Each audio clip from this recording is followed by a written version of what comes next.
മറ്റൊരു യുദ്ധ സാഹചര്യത്തിലേക്ക് കൂടി പശ്ചിമേഷ്യ കൂടുതൽ അടുക്കുന്നതായുള്ള വിവരങ്ങളാണ് ഇപ്പോൾ പുറത്തുവരുന്നത്. ഇറാന്റെ ആണവ കേന്ദ്രങ്ങൾ ഇസ്രായേൽ ആക്രമിക്കാൻ ഒരുങ്ങുന്നതായുള്ള റിപ്പോർട്ടുകൾക്ക് പിന്നാലെയാണ് യുദ്ധഭീതിയിലേക്ക് ലോകം ഒരിക്കൽ കൂടി നീങ്ങുന്നത്. US രഹസ്യാന്വേഷണ വിഭാഗമാണ് ഇത് സംബന്ധിച്ച മുന്നറിയിപ്പ് നൽകിയത്. ഇസ്രായേൽ നീക്കത്തിന് പിന്നാലെ ആണവായുധത്തിന് വേണ്ടിയുള്ള യുറേനിയം സമ്പുഷ്ടീകരണം തുടരുമെന്ന് വ്യക്തമാക്കി ഇറാൻ പരമോന്നത നേതാവ് ആയത്തുള്ള ഖമേനിയും രംഗത്തെത്തി. ആണവ വിഷയത്തിൽ ഇറാനുമായി അമേരിക്ക ചർച്ചകൾ നടത്തുന്നിടെയാണ് ഇസ്രായേൽ ആക്രമണത്തിന് ഒരുങ്ങുന്നുവെന്ന വാർത്ത അമേരിക്കൻ രഹസ്യാന്വേഷണ വിഭാഗം പുറത്തുവിട്ടത്.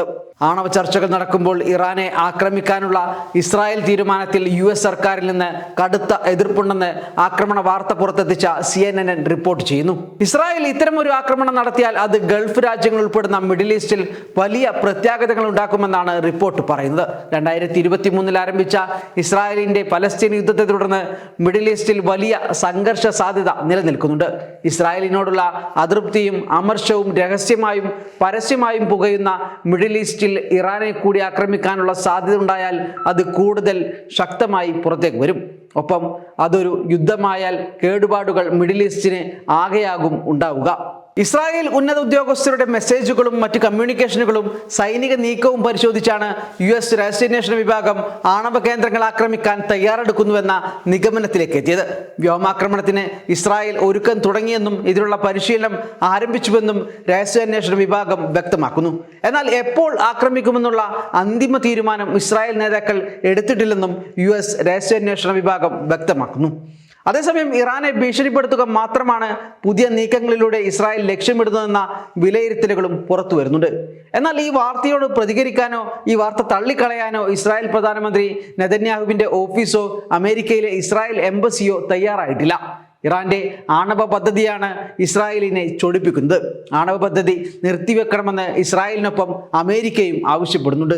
ആണവ പദ്ധതിയിൽ നിന്ന് പിന്മാറിയില്ലെങ്കിൽ ഇറാനെ ആക്രമിക്കുമെന്ന് US പ്രസിഡന്റ് ഡൊണാൾഡ് ട്രംപ് ഒരു ഘട്ടത്തിൽ ഭീഷണിപ്പെടുത്തുക വരെ ചെയ്തിരുന്നു. പിന്നീടാണ് ഇരു രാജ്യങ്ങളും ചർച്ചയിലേക്ക് കടന്നത്. എന്നാൽ പുതിയ സാഹചര്യത്തിൽ US-ഉമായുള്ള ചർച്ചകൾ ഫലപ്രാപ്തിയിലെത്തുമോ എന്നതിൽ ഇറാൻ സംശയം പ്രകടിപ്പിക്കുന്നുണ്ട്. യുറേനിയം സമ്പുഷ്ടീകരണം തുടരുമെന്ന് വ്യക്തമാക്കിയ ഇറാൻ പരമോന്നത നേതാവ് അതിന് US-ന്റെ അനുമതി ആവശ്യമില്ലെന്നും പറഞ്ഞു. US-ഉമായുള്ള ചർച്ചയിൽ ഒരു ഫലവും ഉണ്ടാവുമെന്ന് തോന്നുന്നില്ല, എന്ത് സംഭവിക്കുമെന്ന് നോക്കാമെന്നും ആയത്തുള്ള ഖമേനി പറയുന്നു. പുതിയ സാഹചര്യം രൂപപ്പെട്ടതോടെ ആണവായുധവുമായി മുന്നോട്ടു പോകാൻ തന്നെയാണ് ഇറാന്റെ തീരുമാനം. ഇത് ഇസ്രായേലിനെയും അമേരിക്കയെയും കൂടുതൽ പ്രകോപിപ്പിക്കാൻ സാധ്യതകൾ ഏറെയാണ്. ഈ പ്രകോപനത്തിന്റെ ഫലത്തിൽ ഇസ്രായേൽ ആക്രമിക്കാൻ തുനിഞ്ഞാൽ അമേരിക്കൻ രഹസ്യാന്വേഷണ വിഭാഗം പുറത്തുവിട്ടതുപോലെയുള്ള ആക്രമണം നടക്കും. സ്വാഭാവികമായും ഇറാൻ തിരിച്ചടിക്കുകയും ചെയ്യും. ഇതുണ്ടാക്കുന്ന ആഘാതം വളരെ വളരെ വലുതായിരിക്കും. ഇസ്രായേൽ പലസ്തീനിൽ നടത്തുന്ന ആക്രമണം പോലെ ഏകപക്ഷീയമാകില്ല ഇറാനുമായുള്ള സംഘർഷം. ആൾബലം കൊണ്ടും ആയുധബലം കൊണ്ടും ഇസ്രായേലുമായി കൊമ്പുകോർക്കാൻ തക്ക ശക്തി തന്നെയാണ് ഇറാൻ. അതിനാൽ തന്നെ പലസ്തീനിൽ വംശഹത്യയിൽ നിന്ന് വ്യത്യസ്തമായി ഇത് പൂർണ്ണാർത്ഥത്തിൽ യുദ്ധമായി തന്നെ മാറിയേക്കും. ഈ ഘട്ടത്തിൽ കൃത്യമായി ഇടപെടാൻ സാധിക്കുക അമേരിക്കക്ക് മാത്രമാണ്. സുഹൃത്ത് രാജ്യമെന്ന നിലയിൽ ഇസ്രായേലിനെയും നടന്നുവരുന്ന ചർച്ചകളുടെ പശ്ചാത്തലത്തിൽ ഇറാനെയും അടക്കി നിർത്താൻ ട്രംപിന് സാധിക്കണം. അല്ലാത്തപക്ഷം ലോകത്തിനാകെ അതുണ്ടാക്കുന്ന ഡാമേജ് ഒട്ടും ചെറുതാകില്ല.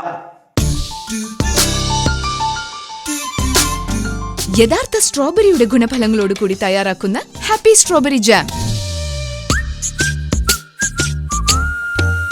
കോമ്പിനേഷൻ ഏതുമാവട്ടെ, നാവിൽ രുചിയുടെ പാരമ്യം അനുഭവിച്ചറിയുന്ന അനിർവചനീയ സ്വാദ്.